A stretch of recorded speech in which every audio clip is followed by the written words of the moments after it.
The book slipped from Hannah Edwards's fingers and tumbled into the dirt, pages fluttering like a wounded bird, as her father's calloused hand gripped her shoulder hard enough to bruise. "Enough!" William Edwards roared, his face red as the Nevada sunset bleeding across the mountains beyond their struggling ranch. "You sit here reading while your sisters break their backs hauling water, while the chickens go unfed, while everything falls apart around us."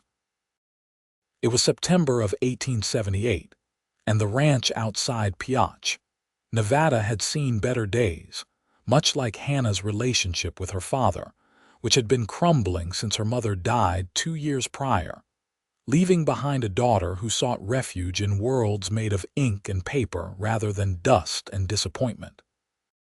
Hannah bent down to retrieve her book, a worn copy of Jane Eyre she had read 17 times, the spine cracked in so many places it fell open naturally to her favorite passages. "I finished the chickens an hour ago," she said quietly, brushing dirt from the pages with trembling fingers. "And I helped Margaret with the water before breakfast. Don't talk back to me." Her father snatched the book from her hands and threw it hard against the barn wall. The spine broke completely, pages scattering across the yard like autumn leaves. "You are 20 years old, Hannah. 20 years old and not married, not properly contributing, just sitting around with your nose in these damned fantasies. Your sisters are younger and twice as useful." Hannah felt something crack inside her chest, sharp and painful as breaking bone. She watched her beloved book lying ruined in the dust, pages she had memorized fluttering in the hot breeze that swept down from the mountains. "Mama loved books too," she whispered. "She taught me to read. She said a woman needs education, needs something for her mind, not just her hands." Her father's expression darkened further. "Your mother is dead, and she filled your head with nonsense that makes you unfit for the life you have. No man in Piotch wants a wife who would rather read than cook, who daydreams instead of working. You are a burden, Hannah. A burden I can barely afford to keep feeding." The words struck her like physical blows. Hannah stood there in the dusty yard, the afternoon sun beating down mercilessly on her simple cotton dress, and realized something had fundamentally shifted.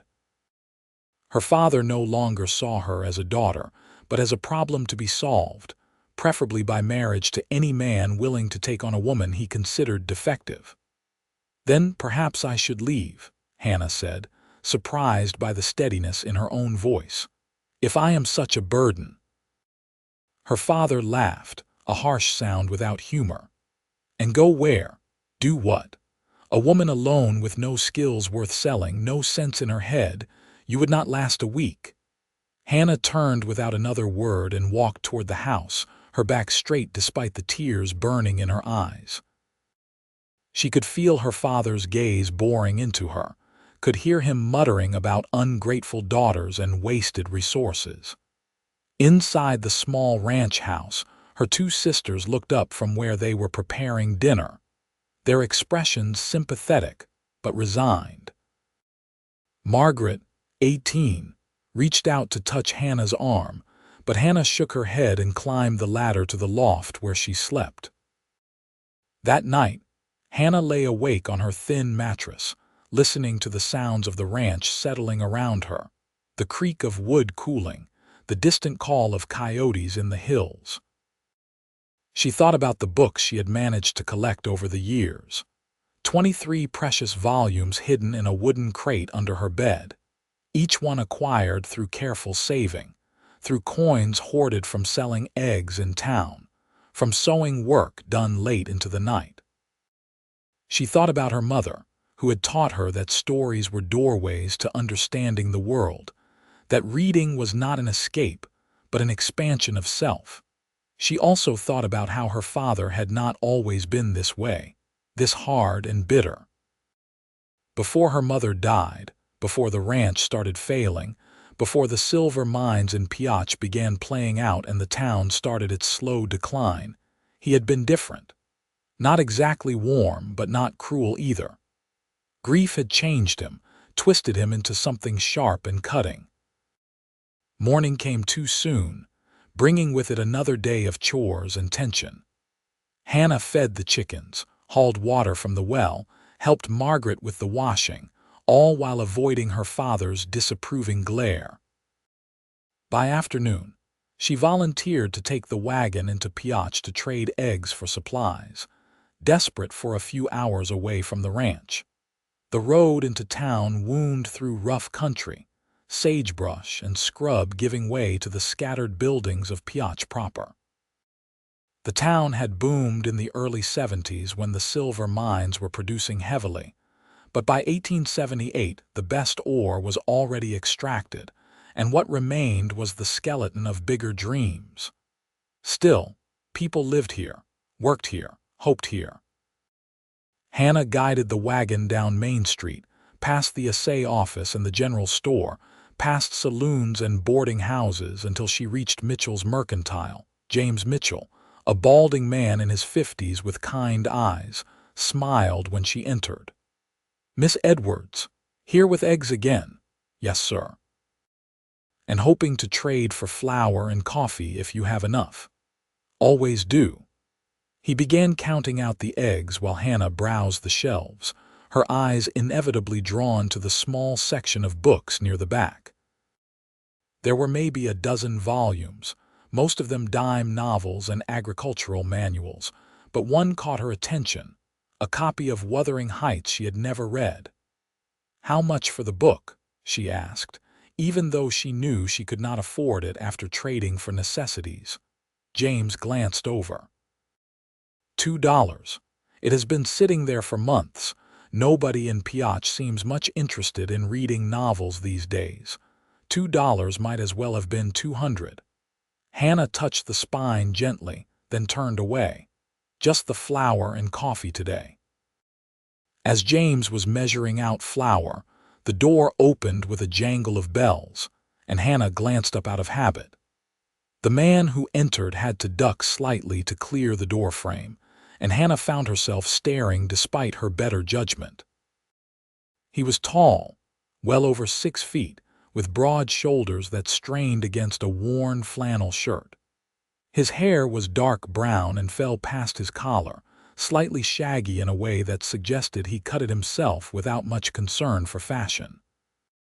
His face was weathered and tanned, with a strong jaw shadowed by several days of beard growth.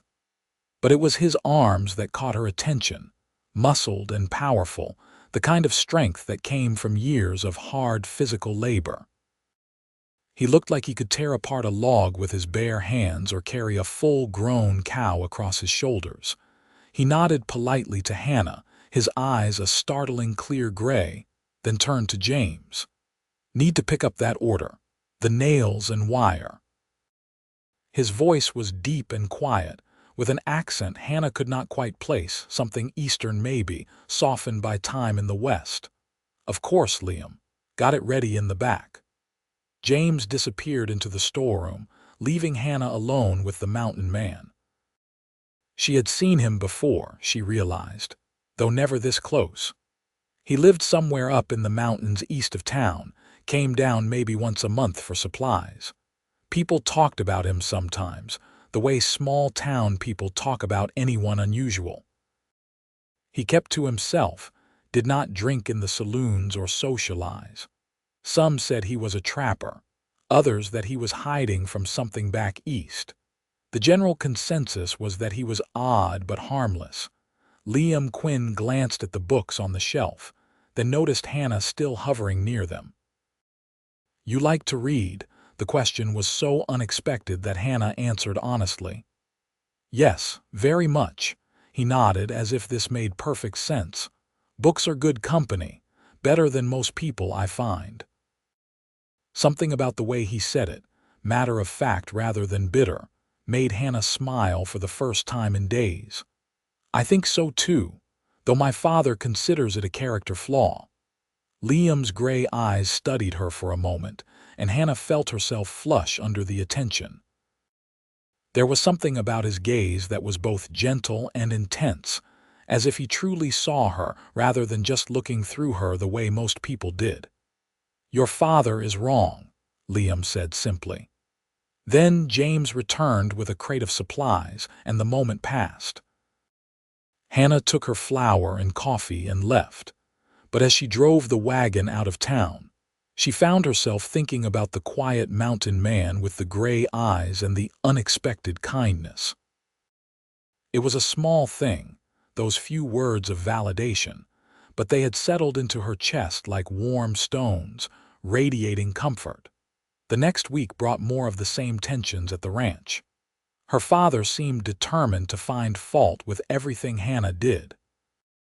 The bread was not risen properly, the mending was taking too long, she was moving too slowly, thinking too much, existing too visibly. Finally, on a Tuesday morning, he made his intentions clear.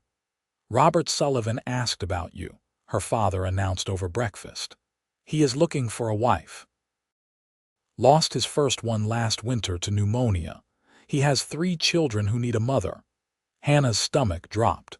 Robert Sullivan was 50 if he was a day, a hard man who drank too much and had a reputation for meanness. "I am not interested. I was not asking if you were interested. I am telling you he is coming to dinner on Friday. You will make yourself presentable and you will be pleasant to him." "No." The word came out stronger than Hannah intended. "I will not marry Robert Sullivan or any other man you try to auction me off to." Her father's fist hit the table hard enough to rattle the plates. "You will do as I say, or you will leave this house with nothing but the clothes on your back. I am done supporting your laziness and your foolish dreams." Margaret and Sarah, her sisters, sat frozen, their eyes wide. Hannah looked at her father's red face, at the finality in his expression, and made her decision. "Then I will leave." The silence that followed was absolute. Her father stared at her as if she had spoken in tongues. "You would not dare. I will leave today." Hannah stood, her legs shaking but her voice steady. "I will not be sold to Robert Sullivan like a piece of livestock. I will not spend my life with a man I do not even respect, let alone love. Mama would not have wanted that for me. Your mother was a fool who filled your head with nonsense." Her father stood as well, towering over her. "And you are an even bigger fool if you think you can survive on your own. You have no money, no prospects, no skills that matter. I can sew. I can cook and clean. I can read and write better than most men in this county. I will find work." Even as she said it, Hannah was not entirely sure she believed it, but the alternative, marrying Robert Sullivan or someone equally terrible just to please her father, was unthinkable. "Get out," her father said coldly. "Get out of my house. And when you come crawling back, do not expect me to take you in." Hannah went to the loft and gathered her few possessions, her hands shaking now that the decision was made. She wrapped her 23 books carefully in a spare blanket, took her other dress and her mother's shawl and climbed back down. Margaret was crying quietly, but their father stood like a stone, his arms crossed, his face hard. "Hannah, please," Margaret whispered. "Do not go, we need you." "I am sorry." Hannah hugged her sister tightly. "But I cannot stay. I will write when I can." She walked out of the ranch house with her bundle of possessions, with nowhere to go and less than $3 to her name, and did not let herself look back. Piotch in September was hot during the day and cold at night, and Hannah had no plan beyond getting away from her father. She walked the 2 miles into town, her bundle growing heavier with each step, and tried to think practically. She needed a job and a place to stay, and she needed both quickly. The obvious choice was domestic work. Several of the more successful businessmen in Piotch employed housekeepers and cooks. Hannah spent the afternoon going door to door, asking about positions. Most people were kind but had no openings. A few looked at her with pity that made her cheeks burn. One offered her work that was clearly not housekeeping. And Hannah left quickly, her illusions about surviving alone becoming more fragile with each rejection. As the sun began to set and the mountain air grew cool, Hannah found herself sitting on a bench outside the general store, trying not to panic. She had 60 cents left after buying bread and cheese for dinner. The boarding house wanted $2 a week for a room, which she did not have. The prospect of sleeping outside was becoming very real. "Are you all right?" Hannah looked up to find Liam Quinn standing a few feet away, his gray eyes concerned.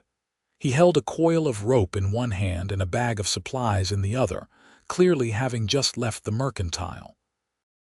"I am fine," Hannah said automatically, then felt tears prick her eyes at the lie. "No, actually, I am not fine at all."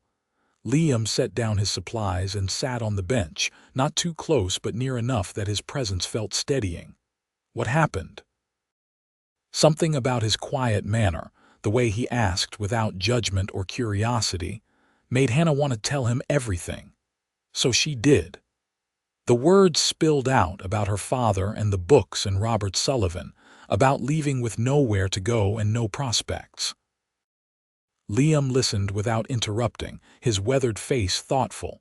When she finished, he was quiet for a long moment. Then he said, "I have a cabin up in the mountains about 5 miles east of here. It is not fancy, but it is solid and warm. There is a spare room. You could stay there while you figure out your next step." Hannah stared at him. "I could not possibly. I do not even know you." "That is fair. But the alternative is sleeping in the street, which is not safe for anyone, especially not a woman alone." He met her eyes steadily.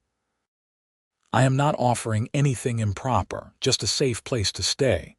The spare room has a door with a lock on the inside. You would have complete privacy." "Why would you help me? You do not know me either." Liam shrugged slightly. "I know you like books. I know your father is a fool. And I know what it is like to need help and have nowhere to turn. When I came west 5 years ago, I was desperate and alone. Someone helped me then. I am just passing it forward." Hannah thought about her options, which were essentially non-existent. She thought about her father's house, about Robert Sullivan, about sleeping in an alley behind the saloon. She looked at Liam's face, at the genuine kindness there, and made a decision that felt both terrifying and right. "All right. Thank you. But only until I can find proper work and pay you back." "No payment needed. But if you want to help with cooking, I would not argue. My skills in the kitchen are limited to beans and salt pork." Despite everything, Hannah found herself smiling. "I can do better than beans and salt pork." Liam had a horse and a small cart, which he loaded with his supplies and Hannah's bundle. They left Piach as the last light was fading from the sky, heading east into the mountains. The road quickly became a rough trail, winding through pine forests and rocky outcroppings. Hannah held onto the cart as it jolted over roots and stones, and wondered if she had made a terrible mistake trusting a strange mountain man she barely knew. But when they finally arrived at the cabin, as the moon was rising over the peaks, Hannah felt some of her fear ease. The cabin was larger than she expected, built of solid logs with a stone chimney and real glass windows. It sat in a small clearing surrounded by pines, with a creek running nearby that filled the night air with the sound of rushing water. Liam helped her down from the cart and lit a lantern. Inside, the cabin was simple but well-maintained. The main room held a stone fireplace, a table and chairs, shelves lined with supplies and tools. A door on one side led to what was clearly Liam's bedroom. Another door led to the spare room he had mentioned. "It is small," Liam said, opening the door to show her. "But it is clean and the roof does not leak." The room held a narrow bed with a real mattress, a small table with a wash basin and several empty shelves on the wall. A window looked out into the pine forest. It was more than Hannah had dared hope for. "It is perfect," she said honestly. "Thank you." Liam nodded and showed her the lock on the inside of the door, making a point of demonstrating that it worked. "I will get a fire going and make some coffee. You must be exhausted." Hannah was exhausted, drained from the emotion of the day and the long walk and the uncertainty of everything. But she was also hungry, and Liam had been kind, so she said, "Let me cook something. You said you wanted help with meals." So she cooked, using Liam's limited supplies to make a simple dinner of fried potatoes and bacon, with bread from town. They ate at the table, and Hannah found that Liam was easy to talk to once he started opening up. He had come from Pennsylvania, he told her, where he had worked in a steel mill until an accident killed his brother and Liam decided he could not bear the city anymore. He had come west looking for space and silence, for a place where he could breathe. "I trap in the winter," he said. "Sell furs in Piotch. In summer I hunt, fish, cut firewood to sell. It is enough to live on, not much more, but enough." "Do you ever get lonely?" Hannah asked. Liam considered this. "Sometimes, but I prefer being alone to being surrounded by people who do not really see me. Out here, at least the loneliness is honest." Hannah understood that more than she could express. She had been lonely in her father's house, surrounded by family who increasingly treated her as a problem rather than a person.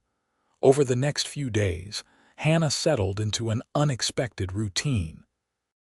She woke early and cooked breakfast while Liam checked his trap lines or cut firewood. She cleaned the cabin, which desperately needed a woman's touch, and washed clothes in the creek. In the afternoons, when the work was done, she would sit on the cabin's small porch and read, enjoying the mountain air and the peace. Liam came and went, sometimes gone for hours, sometimes working near the cabin. He was not much of a talker, but his presence was comfortable. Hannah found herself watching him sometimes, fascinated by the easy strength in his movements, the way he could split logs with seemingly no effort, how he carried heavy loads of wood as if they weighed nothing. His arms were always exposed when he worked, the muscles shifting and bunching under tanned skin, and Hannah had to remind herself not to stare. On the fourth day, Hannah was reading on the porch when Liam came back from town with a surprise. He pulled a wrapped bundle from his saddlebag and handed it to her. "What is this?" Hannah asked. "Open it and see." She unwrapped the brown paper to find a copy of Wuthering Heights, the book she had admired in the Mercantile. Hannah stared at it, then at Liam. "You bought this for me." "You wanted to read it. I had a bit of extra money from selling furs." He looked uncomfortable with her attention, shifting his weight. "It is not a big thing." But it was a big thing. It was possibly the biggest thing anyone had done for Hannah in years. Her father had considered her books a waste, had actively discouraged her reading. And here was this quiet mountain man who barely knew her, buying her a novel simply because she wanted it. "Thank you," Hannah said, and her voice came out thick with emotion. "Thank you so much." Liam nodded, his cheeks slightly red, and went back to his work. Hannah sat with the book in her lap and felt something shift in her chest, something warm and complicated that she was not quite ready to examine. The days turned into a week, then two. Hannah wrote to her sisters, sending the letter via the mail wagon that passed through Piotch, but heard nothing back. She assumed her father had intercepted it or forbidden her sisters from responding. The silence hurt, but it was not unexpected. What was unexpected was how much Hannah was enjoying life in the mountain cabin. The work was still work, but it was satisfying in a way that chores at the ranch had never been. She cooked meals and took pride in Liam's obvious appreciation for real food. She organized the cabin, created space for her books on the shelves, even started a small garden in a sunny patch near the cabin despite the lateness of the season. And she read, gloriously and without guilt, in the afternoons and evenings. Liam seemed to enjoy her reading too. Sometimes he would ask what her current book was about, and Hannah would tell him the story, and he would listen with genuine interest.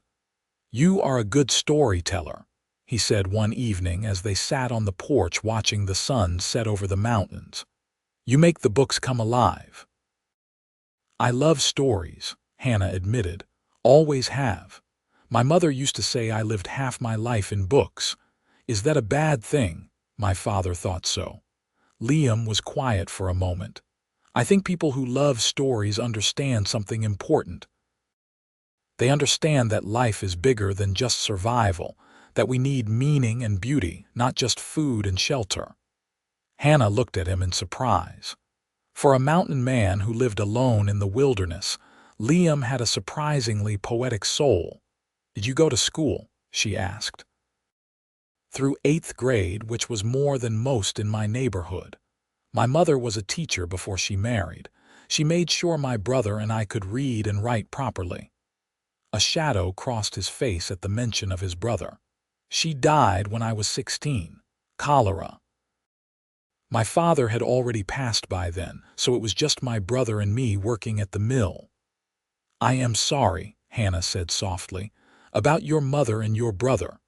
It was a long time ago, 5 years since my brother died, 10 since my mother, but thank you." He stood and stretched, his shirt pulling tight across his broad shoulders. "I am going to check the trap line at the north end tomorrow. I will be gone most of the day. Will you be all right here alone?" "Of course. I have been here 2 weeks already without any problems." "Good. There is a rifle above the door if you need it, though you should not have any trouble. The nearest neighbor is 6 miles away, and mostly we just have deer and the occasional elk. Mostly. Sometimes a mountain lion, but they avoid the cabin. I have never had one come close." After Liam went to bed, Hannah stayed on the porch a while longer, wrapped in her mother's shawl against the cooling night air. The stars were incredible here, undimmed by town lights, spread across the sky like diamonds on black velvet. She thought about her father, about what he would say if he could see her now, living alone with a man in a mountain cabin. He would say she had ruined herself, that no decent man would have her now. But Hannah did not feel ruined. She felt, for the first time in years, like herself. Free to raid, free to think, free to be something other than a burden or a disappointment. Liam left early the next morning before dawn with a pack and his rifle. Hannah made breakfast, cleaned up, then spent the morning working on sewing. She had offered to mend Liam's clothes, which were in desperate need of patching, and found satisfaction in the simple, meditative work. In the afternoon, she took her book and went to sit by the creek. The water was cold and clear, running over smooth stones, surrounded by trees just beginning to show their autumn colors. Hannah read for an hour, then closed her eyes and just listened to the water and the wind in the pines. She must have dozed off because she woke suddenly to the sound of voices.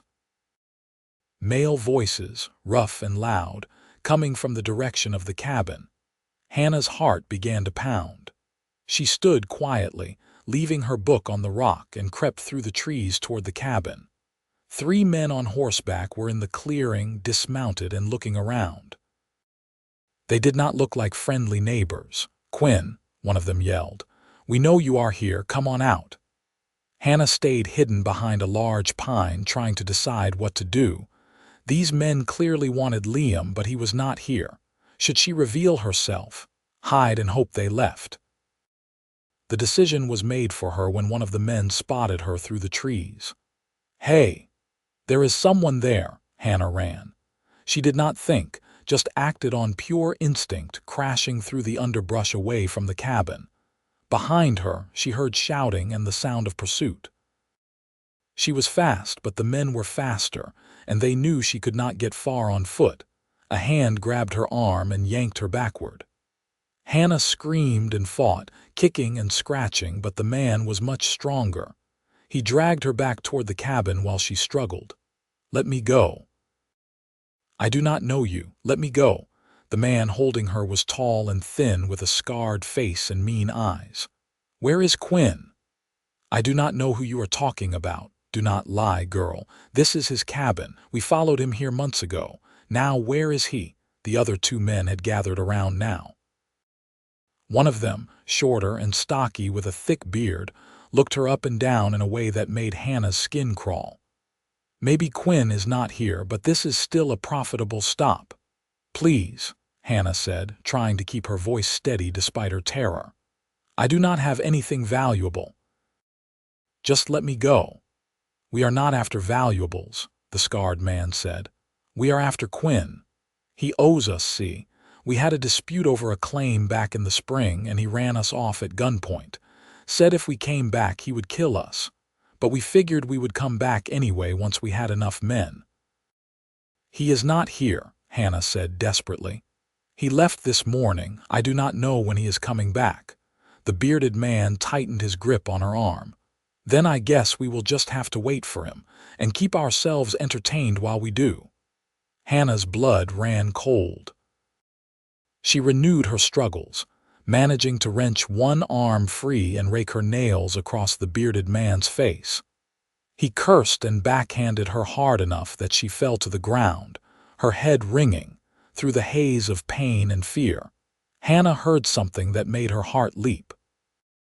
A gunshot, loud and close, and the bearded man stumbled backward with a cry of pain, clutching his shoulder where blood was suddenly blooming. The next one goes through someone's head. Liam's voice, cold and hard in a way Hannah had never heard, cut through the clearing. Get away from her. Now. The three men froze. Liam emerged from the trees, his rifle aimed steadily at the scarred man's chest. His face was set in lines of absolute fury, his gray eyes like chips of ice. He looked terrifying, every inch the dangerous mountain man these men had clearly underestimated. You shot me. The bearded man whined, still clutching his bleeding shoulder. I will do worse if you are still here in 10 seconds. Liam's voice did not rise, but the threat in it was unmistakable. This is my land. She is under my protection. Touch her again, and I will bury all three of you in the woods where nobody will ever find you. The scarred man raised his hands slowly. Now hold on, Quinn. We are just settling old business. Old business. Liam's voice was flat. You mean the claim you tried to jump, the one that was legally registered to me. The claim where you shot at me first, that old business, your word against ours. Actually, it is my word and the legal documents at the land office against yours. Plus the testimony of the 3 miners who saw you shoot first. Now get on your horses and ride. If I ever see any of you near my cabin again, I will not waste a warning shot. The men mounted up, the bearded one awkward and cursing with his wounded shoulder. They rode out of the clearing at a gallop, leaving Hannah sitting in the dirt and Liam standing with his rifle still raised. When they were out of sight, Liam lowered the gun and rushed to Hannah. Are you hurt? Did they harm you? Hannah was shaking, adrenaline and fear making her whole body tremble. I am all right, frightened but all right. Liam helped her to her feet, his hands gentle despite their strength. I am so sorry. I never thought they would come back, especially not when I was gone. This is my fault. Your fault? They are the ones who attacked me. But I brought you here. I put you in danger. Liam's face was anguished. I should have known better. I should have warned you there might be trouble. Hannah found that her fear was rapidly being replaced by anger. Those men would have hurt me regardless of whose cabin this is. It is not your fault that some people are cruel. She took a shaky breath. But you saved me. You came back in time and you saved me. I forgot my spare ammunition, Liam said. I had only been gone 3 hours when I realized and turned back. If I had not forgotten, if I had been gone all day like I planned. He did not finish the sentence, but Hannah understood. The next few hours passed in a blur. Liam made sure Hannah was truly all right, then spent the rest of the afternoon fortifying the cabin, adding better locks to the doors and setting up a warning system of bells on the approaches. He also taught Hannah how to load and fire the rifle, insisting she practice until she could do it smoothly. "I do not want you helpless if something happens when I am not here," he said. "I know you hate violence, but this is necessary." Hannah agreed, still shaken by how vulnerable she had been. The thought of what might have happened if Liam had not returned was too terrible to dwell on. That night, neither of them could sleep. They sat at the table drinking coffee, the lamp turned low, and talked in a way they had not before. Liam told her more about the dispute over the claim, how those men had tried to steal mining rights he had legally purchased, how there had been a confrontation that nearly turned deadly. He had thought running them off with threats would be enough, but clearly he had been wrong. "Tomorrow I will ride into Piach and speak with the marshal," Liam said. "Make sure there is a record of what happened today. Those men are criminals. They should be arrested." "Will the marshal believe you?" "He will believe the bullet hole in that man's shoulder and your testimony as a witness. It will be enough to issue a warrant at least." Hannah wrapped her hands around her coffee cup. "I am sorry I brought trouble to your door.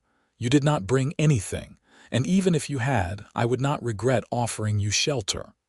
Liam met her eyes across the table. "These past 2 weeks, having you here, it has been good. The cabin feels like a home instead of just a place I sleep. I had not realized how much I was just existing until you arrived and reminded me what living feels like." Hannah's heart did something complicated in her chest. "I feel the same way. I have been happier here than I was in years at my father's ranch. You gave me a gift, Liam, freedom and safety and kindness. I will not forget that."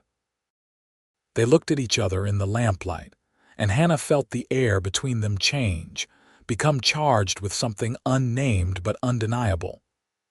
Liam was handsome. She had known that from the start, but it was more than his strong features or his muscled arms. It was the gentleness in his eyes, the quiet strength, the way he had never once made her feel less than fully human and valued. Liam cleared his throat and looked away first. "You should try to sleep. I will keep watch tonight just to be safe. You need sleep too." "I will rest tomorrow. Tonight I want to be sure you are safe." Hannah went to her small room and lay in bed, but sleep was a long time coming. She kept thinking about Liam sitting watch in the main room, about the fury in his eyes when he had seen those men threatening her, about the careful tenderness in his hands when he helped her up. She thought about how her heart had raced when their eyes met across the table, and how it was not fear that made it race.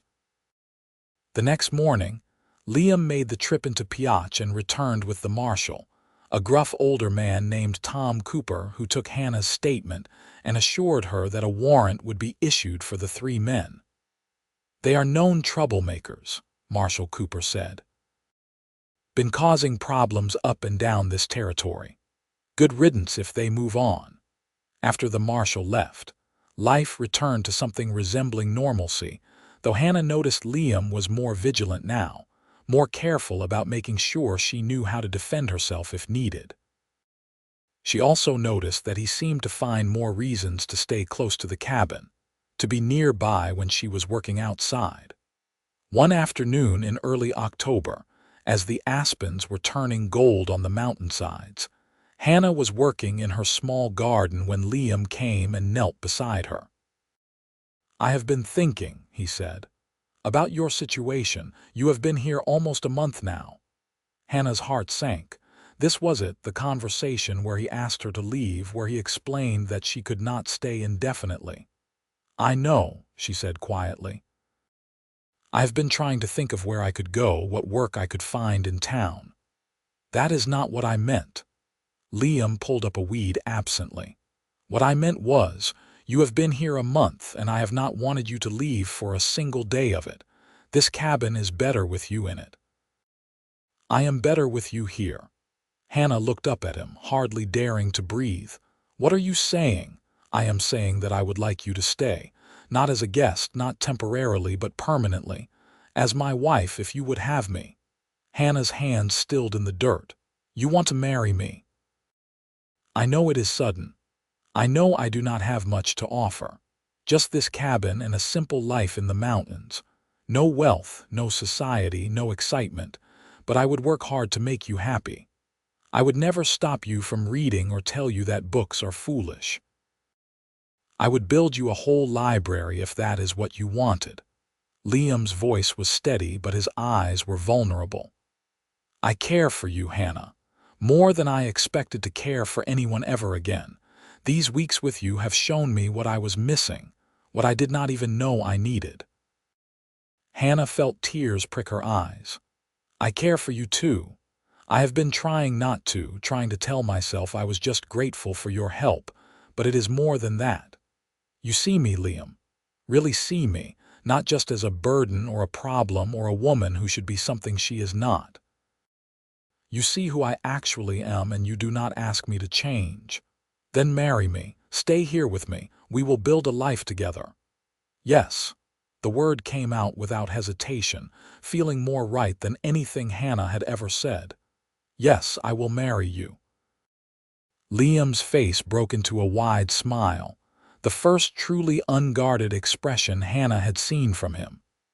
He pulled her close, heedless of the dirt on both of them, and kissed her with a passion that took her breath away. Hannah kissed him back, her hands finding their way into his long hair, feeling the solid strength of his shoulders under her palms. When they finally broke apart, both breathing hard, Liam rested his forehead against hers. "I will make you happy," he promised.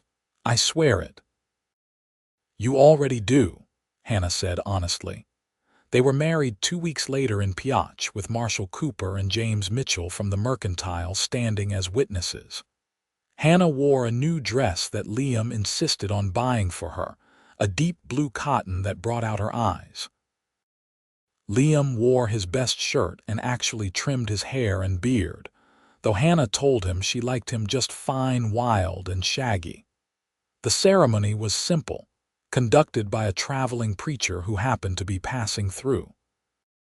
Hannah said her vows with absolute certainty, looking into Liam's gray eyes and seeing her whole future there, solid and sure.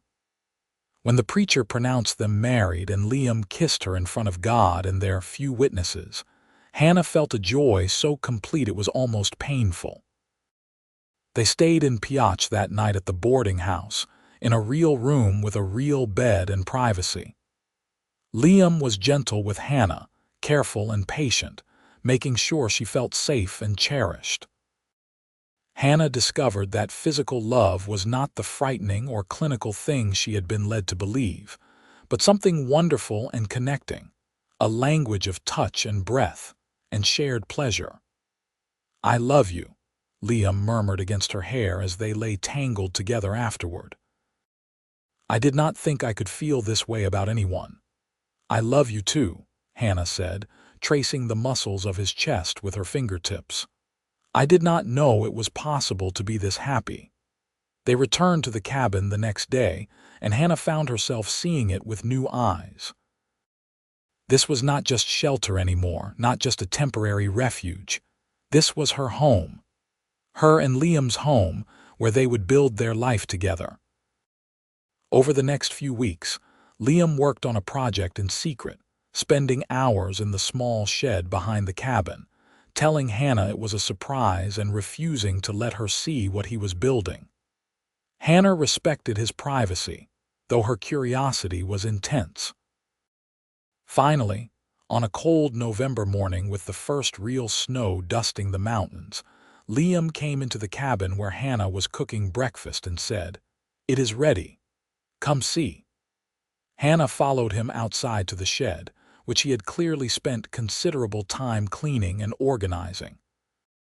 When he opened the door, Hannah gasped. The entire shed had been transformed into a library. Shelves lined every wall, beautiful shelves built from smooth pine and carefully sanded. Her 23 books were already arranged on them, but there was space for hundreds more. A comfortable chair sat near a small window, with a table beside it for setting books. A small wood stove in the corner would keep the space warm even in winter. "You built me a library," Hannah said, her voice shaking with emotion. "You actually built me a library. I told you I would. You need a proper place for your books and room to add more. James at the Mercantile says he can order books from San Francisco if we give him titles. So whenever you finish the ones you have, we can get more." Hannah turned to her husband, this incredible man who had taken a woman who loved books and built her a sanctuary for that love. "How did I get so lucky? I think I am the lucky one." Liam pulled her close, his strong arms wrapping around her. "You brought light into my life, Hannah. You made me remember how to be human instead of just surviving." They stood there in the little library, holding each other while snow began to fall softly outside, and Hannah felt a peace so profound it was almost spiritual. This was what love should be, she thought. Not a transaction or a duty, but a partnership between two people who saw the best in each other and worked to nurture it. Winter came to the mountains in full force, and Hannah learned the rhythms of the season.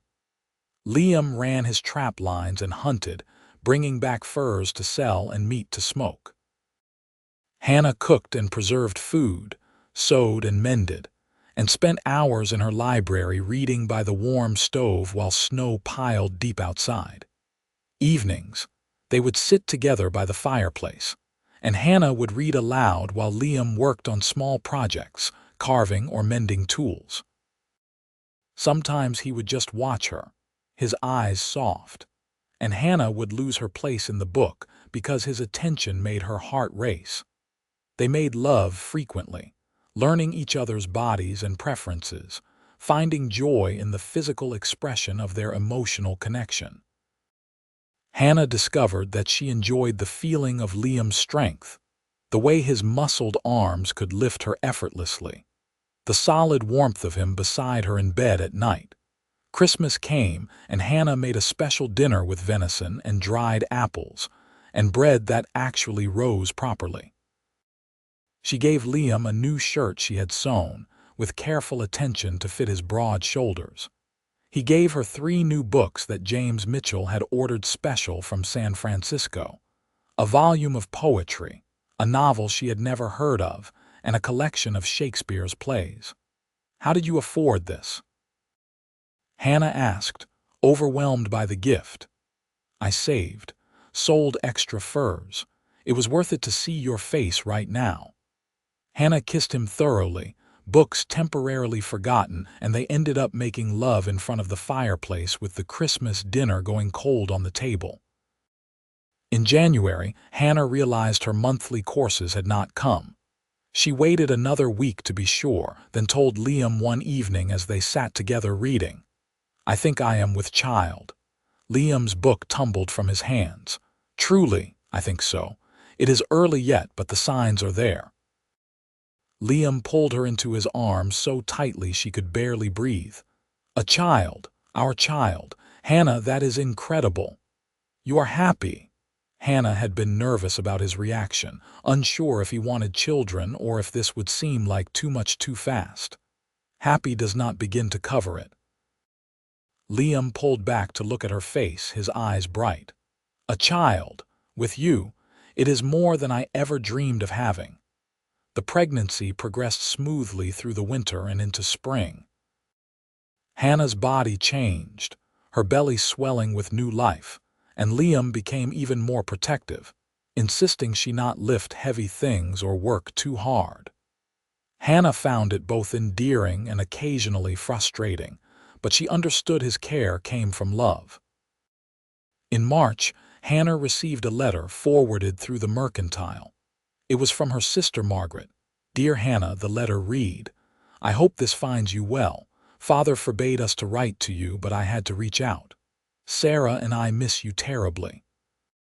Father is still angry, but I think he regrets what happened, though he would never admit it. Robert Sullivan married a widow from the next county over, so you do not need to worry about that situation anymore.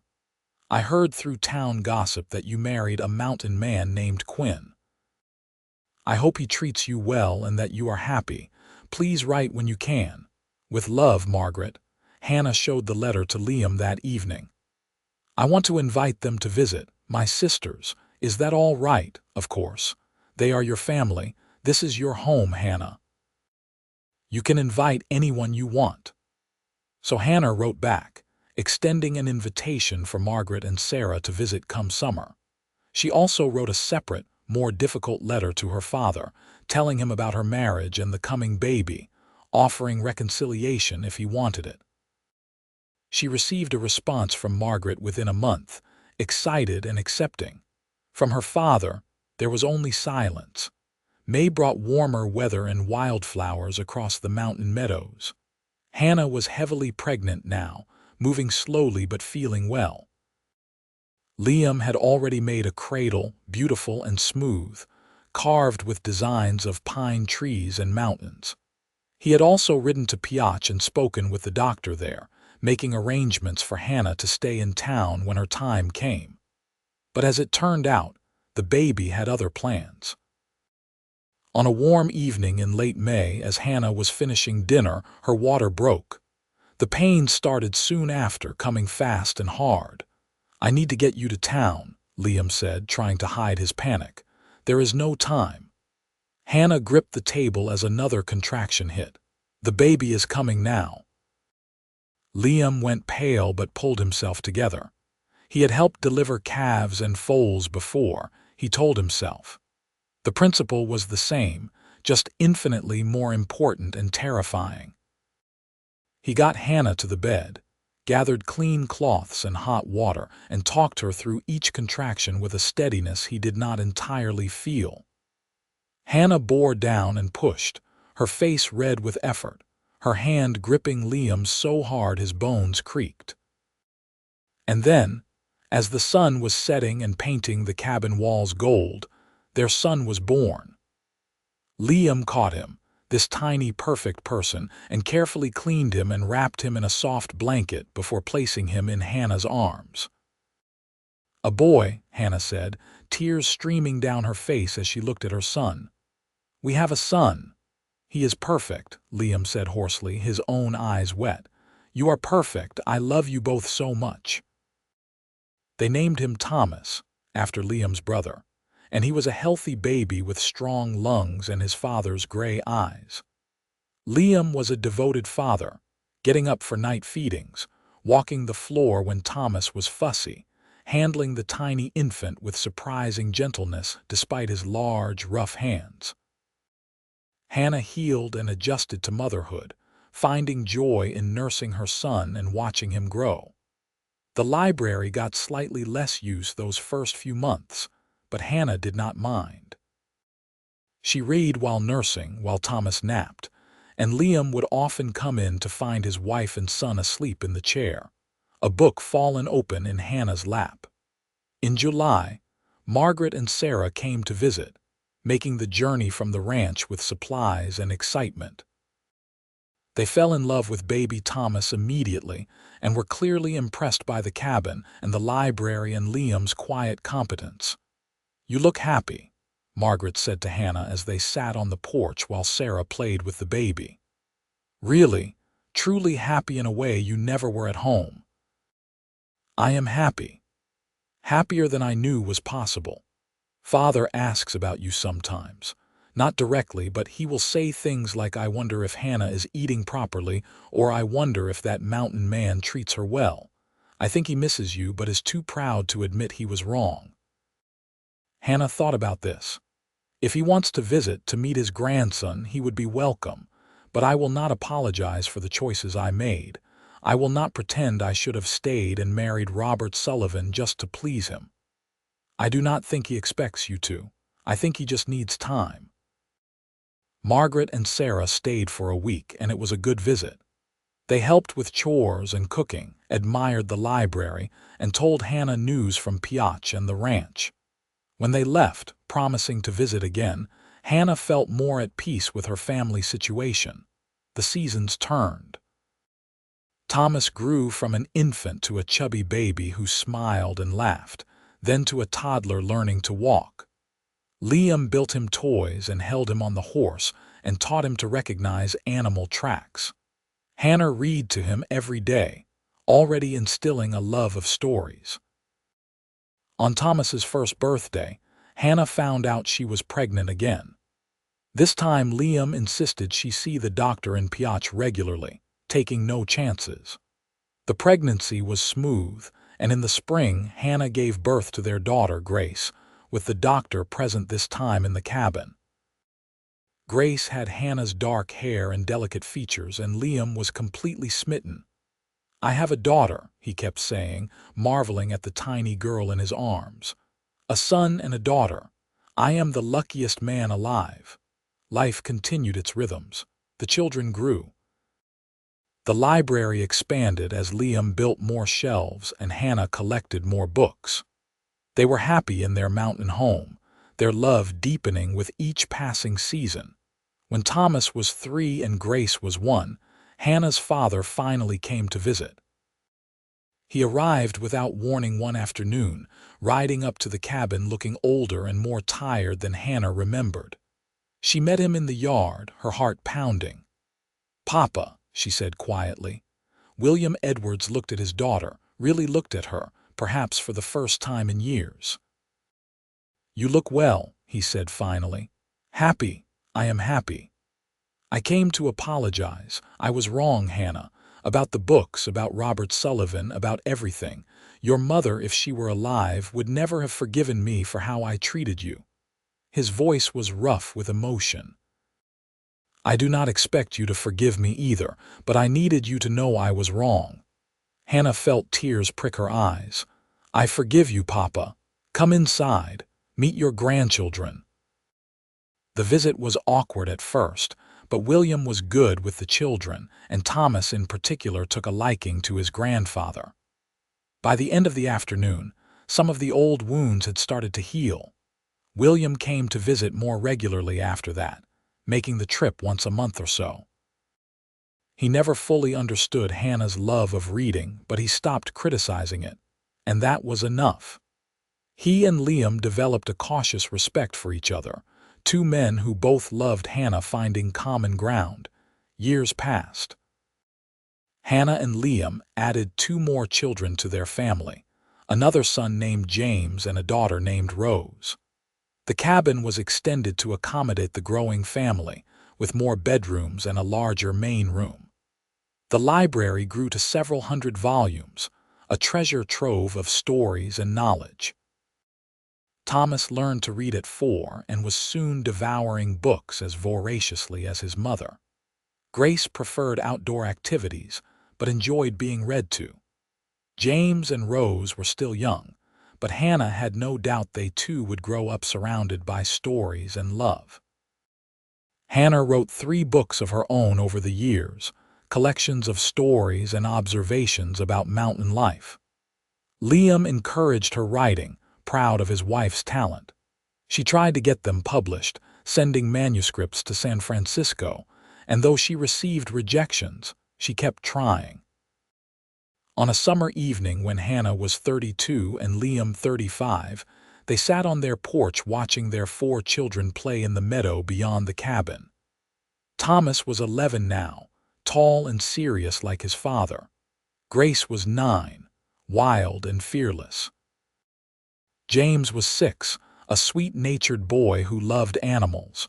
Rose was 3, a tiny whirlwind of energy and joy. "Do you ever regret it?"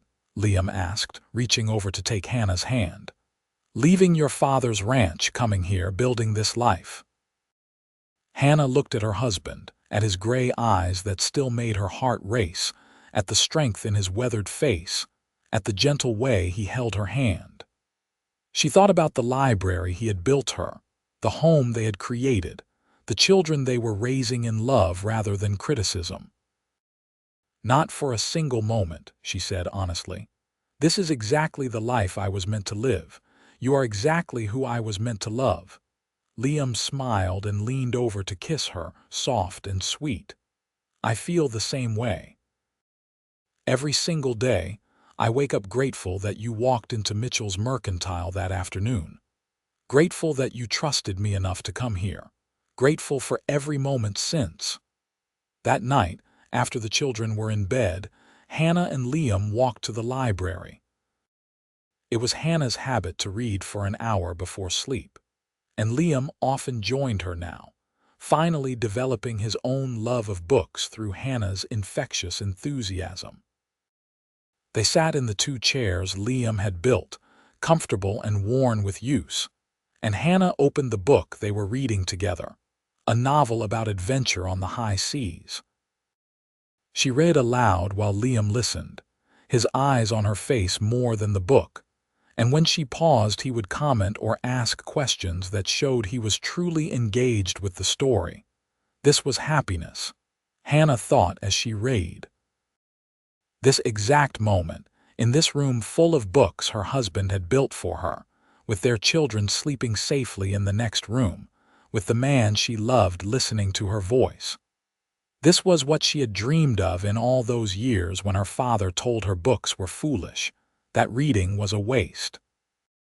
She had dreamed of being seen and valued and loved exactly as she was, and she had found it in the most unexpected way, with a quiet mountain man who understood that stories mattered, that imagination and intelligence were not flaws but gifts, who had taken her in when she had nowhere to go and built her a library because he understood that to Hannah, books were not frivolous but essential, as necessary as air and water.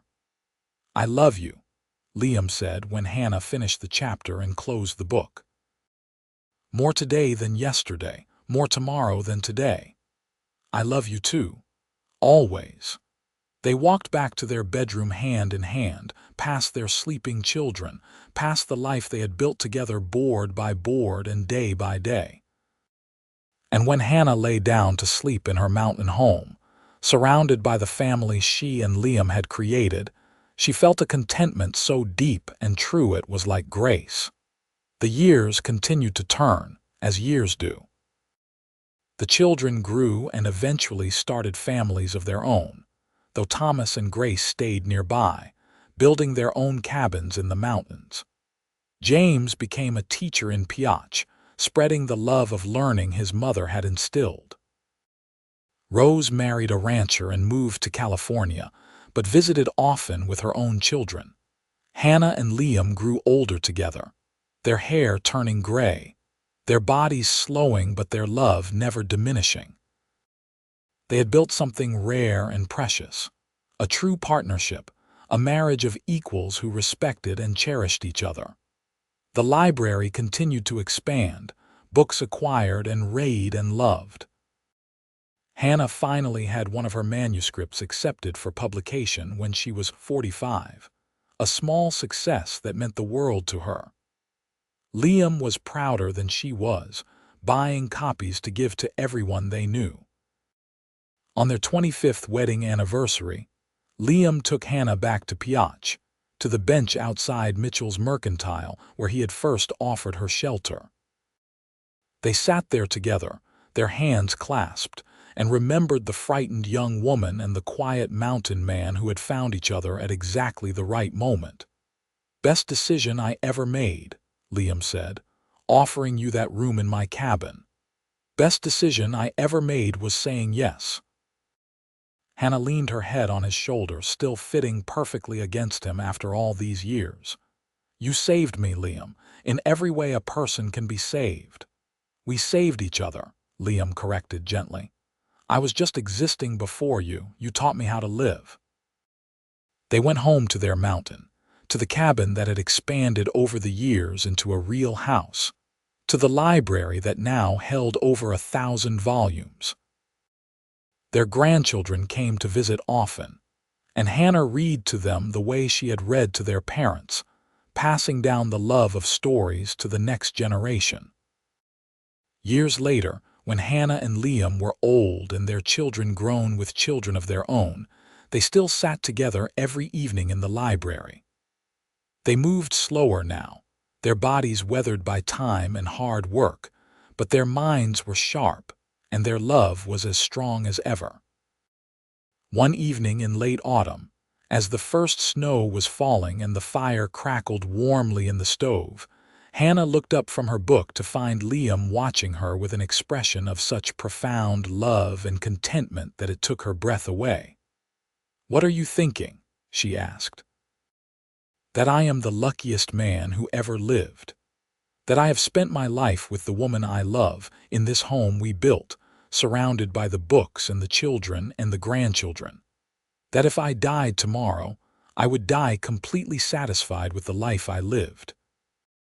"Do not talk about dying," Hannah said, but she understood what he meant. They had built a good life, a full life, rich with love and meaning and purpose. "I am just grateful," Liam said. "Grateful for every day with you, grateful that you walked into my life when you did and stayed." Hannah closed her book and went to sit beside her husband, tucking herself against his side the way she had done for 40 years. "I am grateful, too, for this library you built me, for the home we made, for choosing me when I needed choosing, for seeing me when everyone else just saw someone who read too much." They sat together in the library, surrounded by a lifetime of love and stories, and watched the snow fall outside the window. And though their bodies were old and tired, their spirits were young and full of joy, because they had found what everyone searches for: true love, deep connection, and a home built not just of logs and nails but of understanding and acceptance and unwavering devotion. The story of the woman who loved books and the mountain man who loved her was not a fairy tale with magic and kingdoms. It was something better, a real story of two imperfect people who found each other at exactly the right moment and chose to build a life together based on respect, kindness, and genuine affection. It was a story without pretense or grand gestures, just the daily accumulation of small acts of love that, over time, added up to something extraordinary. And in the end, that was the best kind of love story of all, the kind written not in dramatic declarations but in libraries built, and dinners cooked and children raised, and hands held through decades of life. The kind of love that started with books and shelter and grew into something that would last beyond their lifetimes, passed down through children and grandchildren, who would tell the story of how their grandmother had been told she read too much, and how their grandfather had built her a library because he knew better. When Liam and Hannah were both gone, years later, peacefully and surrounded by family, their children and grandchildren gathered in the library they had built. They looked at the hundreds of books, the worn chairs where Hannah and Liam had spent countless evenings, and they understood the legacy they had inherited. Not wealth or land or material things, but the knowledge that love means seeing someone for who they truly are and celebrating that person rather than trying to change them. Thomas stood in the library with his own adult children and said, "Your grandmother loved books more than anything except family. And your grandfather loved her enough to understand that the books were not competition for her affection, but an essential part of who she was. He built her this library not because he had to, but because making her happy made him happy. That is what love looks like." The family decided to keep the cabin and library as it was, a place where future generations could come and remember, could sit in those worn chairs and understand what it meant to truly love someone. Books continued to be added to the shelves, the collection growing, and the story of Hannah and Liam was told and retold, becoming part of family legend. But for Hannah and Liam themselves, in those golden years they spent together in the mountains, the story was simply their life. A good life, a happy life, filled with exactly the things that mattered: love and family and stories and the quiet satisfaction of building something meaningful together. They had found each other when both needed finding, had created a home when both needed shelter, and had spent their lives proving that the best love stories are not about perfection, but about two people choosing each other every single day, in all the small ways that add up to forever. And that, truly, was the end of their story. Not dramatic or tragic or left unresolved, but complete and satisfying. A closed circle of love that began with a book falling in the dust and a quiet mountain man offering shelter, and ended decades later with two people who had loved each other well and lived each other fully, and left behind a legacy of understanding that would ripple through generations. They had their happily ever after, not because life was always easy or perfect, but because they faced it together with kindness and commitment, and the unshakable belief that they were better together than apart. The library stood as testament to that love, filled with stories, yes, but also with the real story of Hannah and Liam Quinn, who proved that sometimes the best adventures are the ones you build at home, one day and one act of love at a time.